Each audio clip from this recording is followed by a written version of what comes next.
they listen carefully to the answers. There's some interesting psychological work that says that when you listen intensely to a person when they're talking, their self-esteem goes up, their blood pressure goes up, their galvanic skin response increases. They actually experience physical and emotional changes when they're intensely listened to by a professional person like yourself. So you'll find that all great salespeople are great listeners, because listening builds trust. So how do you get a chance to listen? By asking questions. And so you find that that good salespeople are not what they have in the movies. They're fast talkers and quick thinkers and so on. Good salespeople are very genial people. I've had the opportunity over the years to work with what they call the top of the table, which is the top insurance salespeople in the world. They have the $1 million round table, and they have the top of the table, and they have the court of the table. Is it the court of the table? As you go higher and higher and higher, up with hundreds of thousands of people, only an elite that is earning anywhere from $500 to $1 million a year actually gets in there. Some of them are making several $1 million a year. So I was visiting one of these groups and speaking in Hawaii a few years ago, and there were about 300 or 400 of them from all over the world. And the interesting thing is you meet them on the lobbies, and you meet them at dinner, and you meet them around the resort, beautiful resort. And they're all some of the nicest damn people you ever met. They're nice, they're genuine, they're interested, they're interesting, they're warm, they're friendly, they ask a lot of questions. They don't even know who you are, but you just almost automatically like them. Because when somebody asks you questions and listens intently while you answer, you feel happy because somebody's paying so much attention to you. Interesting point, just as with regard to relationships, the word is that we always pay attention to that which we most value. We always listen to people who we consider to be the most important. And so, at home, if you really want to have a positive impact on the people at home, and I say this mostly for the men, because women know this already, is whenever the woman, or even your children, and I practice this all my life, talk to you, stop everything, turn off the television, put down what you're reading, and focus in on them like a laser beam.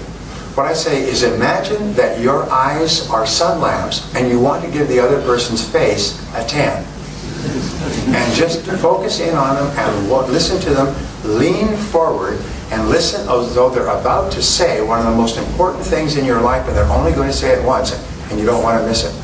When you do this, you will be astonished at the effect on the other person. And if you do this with your wife, she'll think that you've been drinking or you're up to something. Because it will be so unusual. And so one of the things, and I've given this advice for years, the rule is that the first hour when you come home at night, I'm getting off track but not really, the first hour when you come home at night is called the hour of power. And this is the hour where you recombine, you come back together again as a couple and as a family. And you don't let anything interfere with that hour of power, especially not the television. What do most men do is they come in, they say, where's the control? And they turn on the television and they go through the mail and they sit down and they watch television and they read the newspaper simultaneously. No, from now on, and I've had men come back to me and say, you cannot. It was astonishing. My wife took a week to get over it. He would come home and instead of talking, and men believe that their day has been the most fascinating period of time since Jesus walked the earth. You know? And so they come home and they love to talk and talk about every detail of their day. And women are wonderful. They listen and they nod and they do their grocery lists and think about other things and appear to be paying attention to you. But if you ask a woman when you come home, she'll say, well, how was your day? And if you're not careful, you will launch into it for an hour. I was reading something from a comedian in Hollywood. She said, I love going to my shrink, she said, my psychiatrist. I could sit there and talk for an hour uninterrupted, just like a man on a first date. But it's also just like a man when he comes home from work. He can talk for an hour uninterrupted, unless he wants to go and watch television. Television will interrupt. So the next time you go home, try this, is when she says, how was your day? You say, pretty good. How was your day? And you ask her about her day. Now, she'll be so shocked. She'll say, well, it was fine. What did you do? She'll try to turn it around on you. You say, no, tell me what you did. What did you do starting this morning? What was the first thing you did when you went to work? And then you just keep asking her questions about her day, First of all, you'll find that her day was as interesting or more interesting than yours. Second of all, she'll be astonished. Third of all, women's greatest need is for attention, respect, and affection from the man in their life. And when you give her undivided attention and affection and respect, it will have such an enormously warming effect on her, it'll make her very, very happy. And when you do that to your children, it'll cause your children to feel wonderful about themselves and about you as a parent. These are just a couple of little things to throw out there. Ladies, how am I doing? Right on. All right. I've been well trained. So it's the same thing in working with customers. You know, there's this wonderful little line, is be kind. Everybody you meet is walking a rough road or is facing a difficult path. Everybody you meet's got problems and difficulties. There's nothing that makes a prospective customer feel happier than for you to be pleasant and positive and ask them questions and lean forward and listen to their answers. Listen to them and make them feel valuable and important. And what happens is the more valuable and important you can make that person feel, the faster all their defensiveness just drops. Like shields, they just drop. And they start to like you and be open to you, and they're almost ready to buy your product or service long before you even mention what it is. Sometimes if you're really good at this, the customer at a certain point will say, by the way, what do you sell? Because I'd like to buy some. And you find that selling this way is so much easier. There's no stress on your part. There's no stress on the customer's part. So that's phase two. First of all, separate prospects from suspects. You don't want to build an intimate relationship with someone who can never buy. Second of all, build rapport and trust. And Shakespeare said, make haste slowly.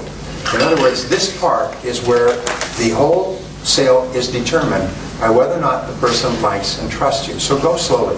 It's sort of like, imagine you're single and you go to a party or a social gathering and there's a pretty woman there. And you say, hi, you're a pretty woman. Well, there may be a time for that, but this is too soon. Now, what is the equivalent in sales? We call this sales malpractice. The equivalent in sales is where you walk in and say, hi, Connor, I'm Brian Tracy. Let me talk about my product or service, which is the same as doing the pounce. And you know, women know what the pounce is. It's pouncing on the customer before you've even established a rapport, even before they know anything about you. You do the pounce.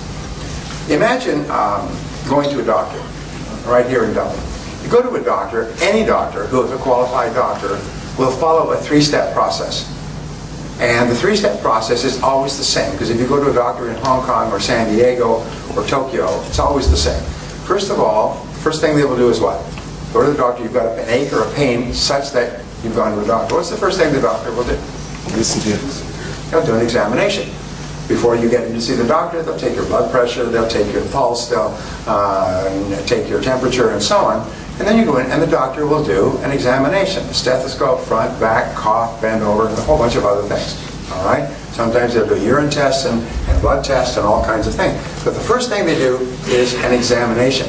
A doctor would never think of doing or saying anything to you about your situation until they've examined to find out what it is. The second thing that the doctor will do is he'll take all that information, either at this meeting or later, and they'll bring it together, test, lab results, and they will create a diagnosis. And they will say to you, based on what we've discovered, based on what you've said, based about your aches and pains, this is what we think, this is what I think is the situation. And there's 2 or 3 ways that we can deal with this, maybe with pills, with surgery, with treatment, with waiting, and so on. And then they will give you a prescription. And the prescription or recommendation for a course of treatment is the third part. So if you can imagine 3 balls. Ball 1, examination. Ball 2 is diagnosis. And then ball 3 is recommendation or prescription. Every doctor in the world does it this way. Now imagine you went to a doctor and you said, doctor, I've really got these pains. I've been having them for 2 or 3 months. You're going to an internist. And the doctor says, good, take these pills. You'll be fine. Well, don't you want to do any tests or any exams or ask me any questions? No, I'm really busy today. Just take these pills. I work with sore stomachs all the time. Take these pills. They'll be fine. Or say the doctor says, you got a sore stomach?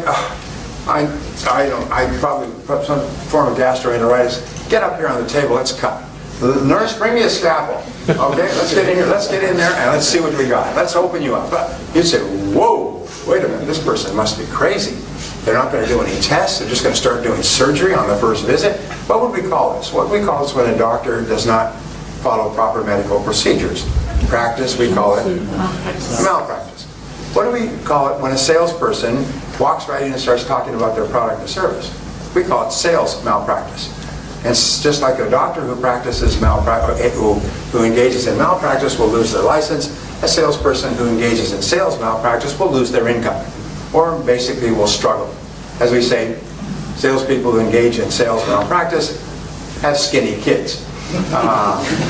So your job and my job is to take the time to do the examination by asking good questions. And it leads us to stage 3. What have we got for time?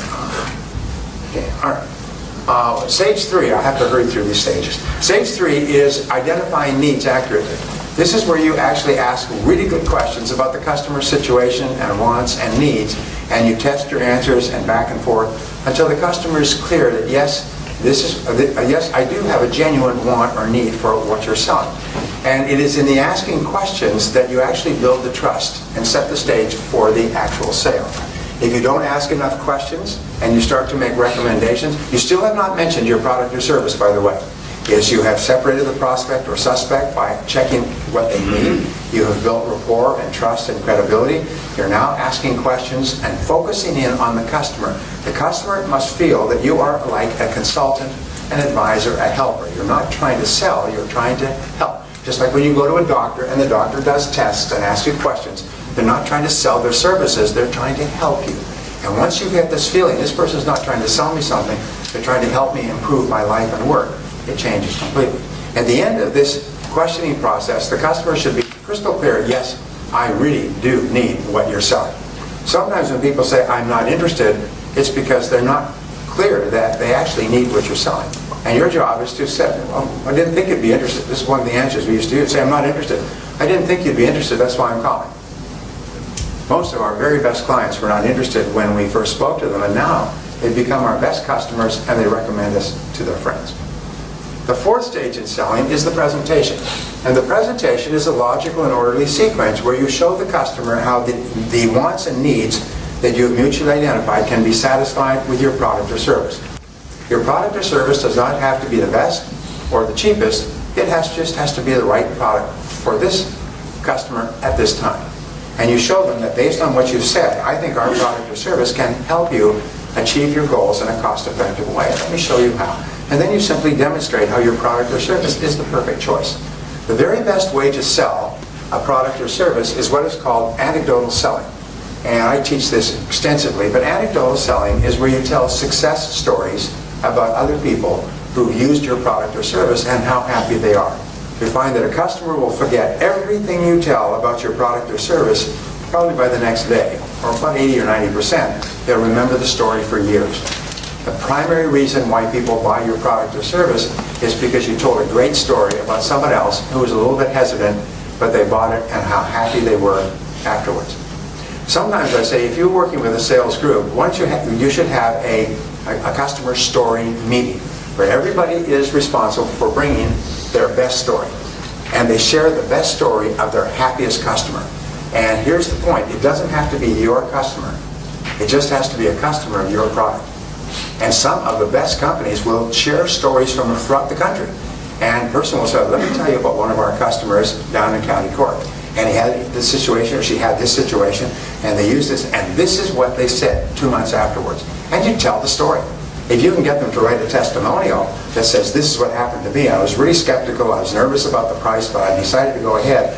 And, oh, I'm so glad I did, because this is what's happened to me since. One good story can make you rich. I've worked with people who've gotten into the $1 Million Round Table, past $1 million a year in straight commission income with a single great story, which they wait, and then they use at exactly the right time. And the story just demolishes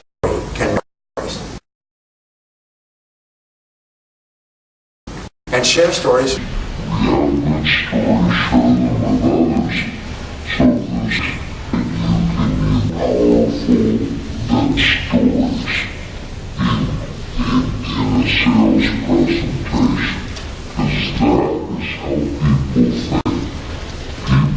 Decide based on the right brand.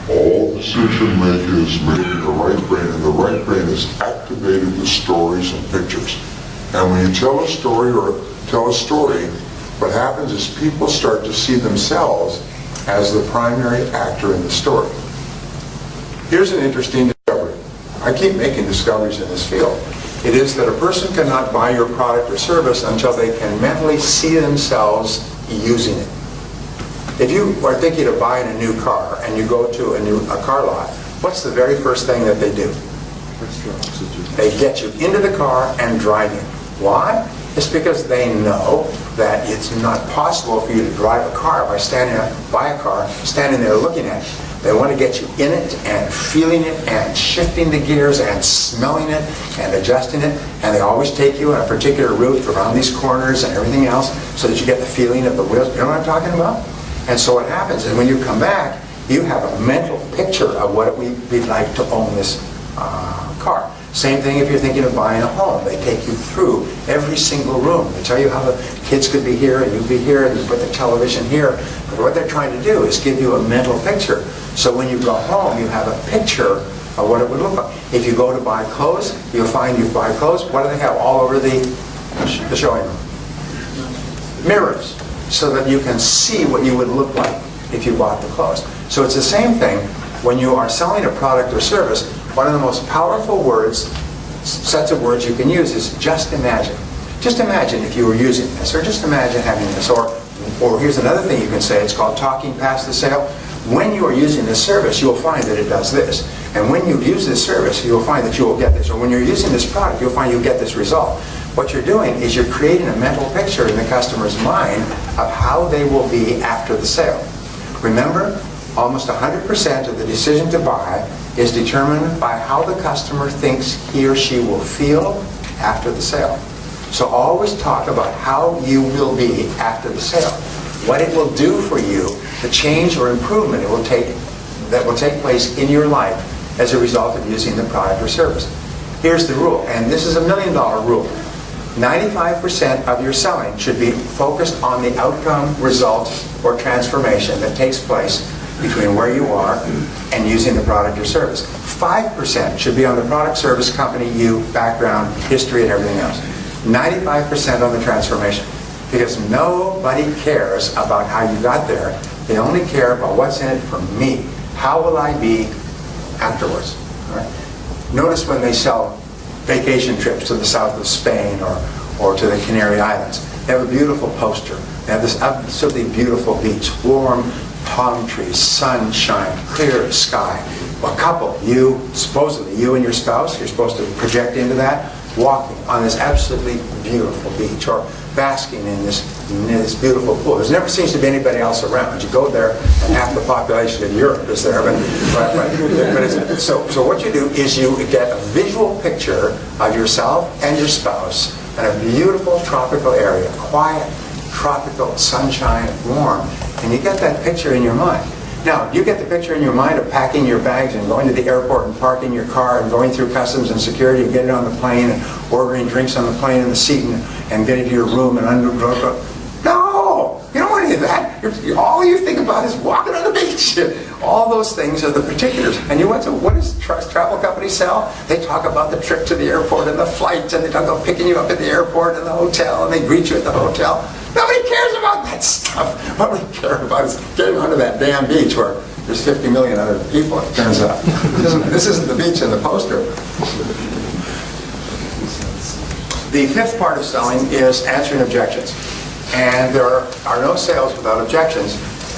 Why is it that people have objections or questions about your product or service offering? Price, details, operations, fact, background, use, utility. Why do they have objections? They're unclear. Well, they're unclear, and also they're trying to reduce risk. Remember, the number one reason that people don't buy from you is perceived risk. Not real risk, because we know that what you sell is a fine product or service, and you stand behind it. We know that. The customer doesn't know that, and the customer has been burnt so many times. So the customer asks questions, what about this and what about that, to reduce risk in their own mind. To ask questions that someone else might ask, why did you buy that? Well, what about this? And you say, well, I asked them about that, and it's okay because they have guarantees, warranties, service follow-up, backup, and so on. So reducing the perception of risk is really important. And so people ask questions. Can I get it cheaper somewhere else? Most salespeople have what is called price neurosis. About 2/3 of salespeople. That means they think that price is everything. Even, especially here in Ireland, where we are a little bit sensitive to price.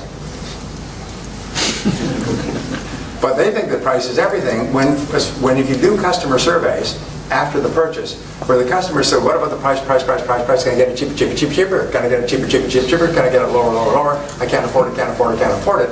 Customers get the feeling that price is a major issue. If you go back 30 days after the purchase and say, Mr. Prospect, why did you buy this product or service from this company? They say, oh, because I like the color, I like the size, I like the shape, I like the way it worked, and they had these features and benefits, you could do this, you could do that, and all these things, and it fitted in well with. They say, whoa, what about price? Oh, price is important. I don't want to overpay, but price is not a reason for buying. I sometimes ask this question. I can prove that price is never the reason for buying anything. Want me to prove it to you? Say yes. Yes. It's a magic trick, okay?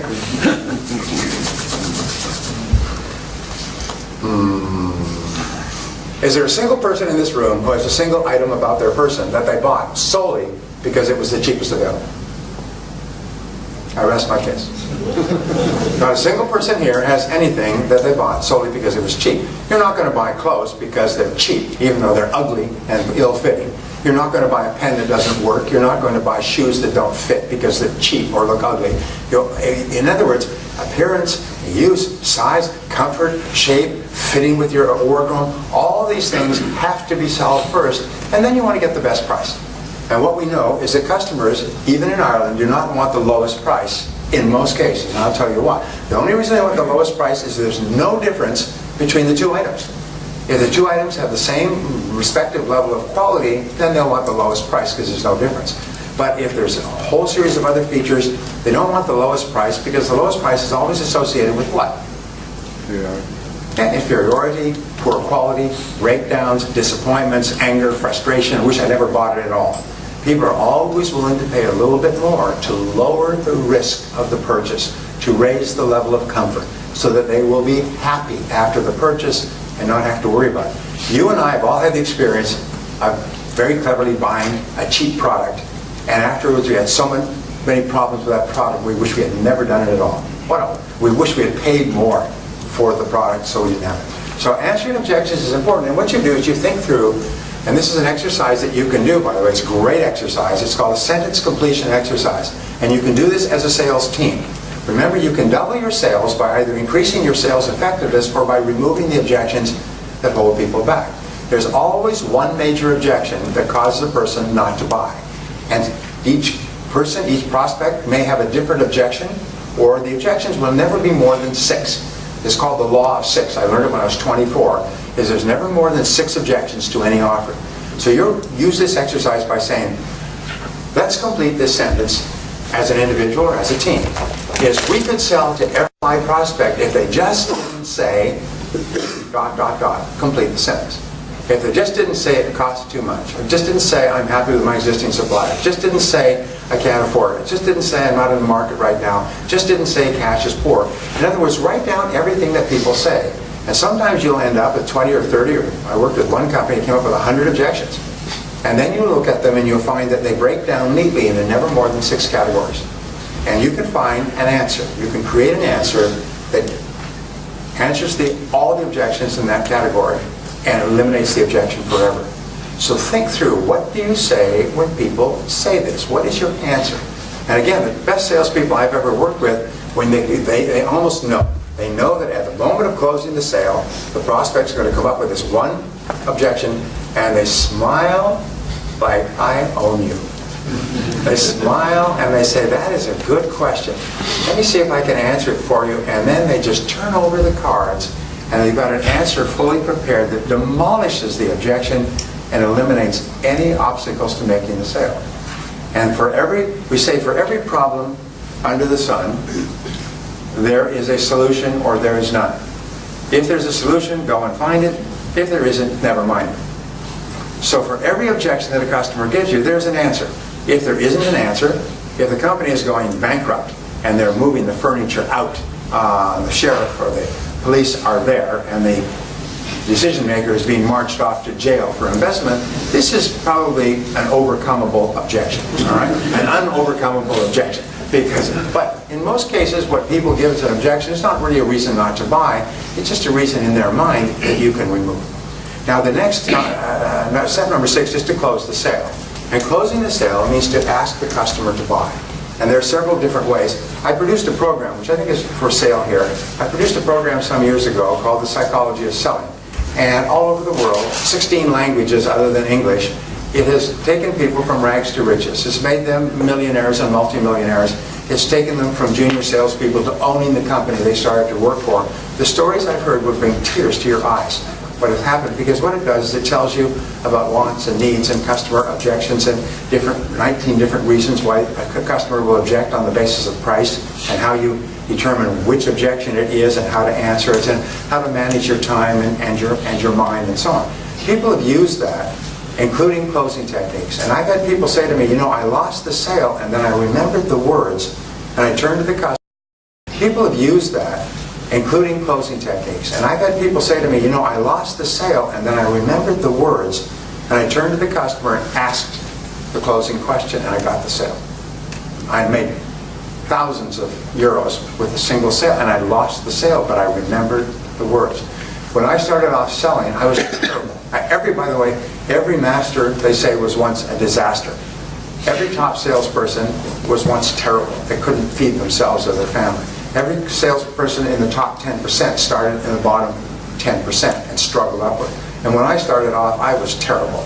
And when it came to closing, I would go into a form of semi-paralysis. My heart would pound, my stomach would churn, my temples would sweat, and the customer would get the feeling that something awful is about to take place here. And the customer would go into a fetal crouch and start to protect and defend themselves, and would be like two scorpions in a bottle. And I'd finally blurt out, well, what do you think? And the customer, that's a lay-down question, the customer would say, well, I think I like to think it over. And I say, oh, great, you think it over. I'll think it over, and we'll think it over, we'll all think it over. We'll all get back together sometime in the future. I go back to the car and say, oh my God, a sale almost took place in there. Geez, that was close.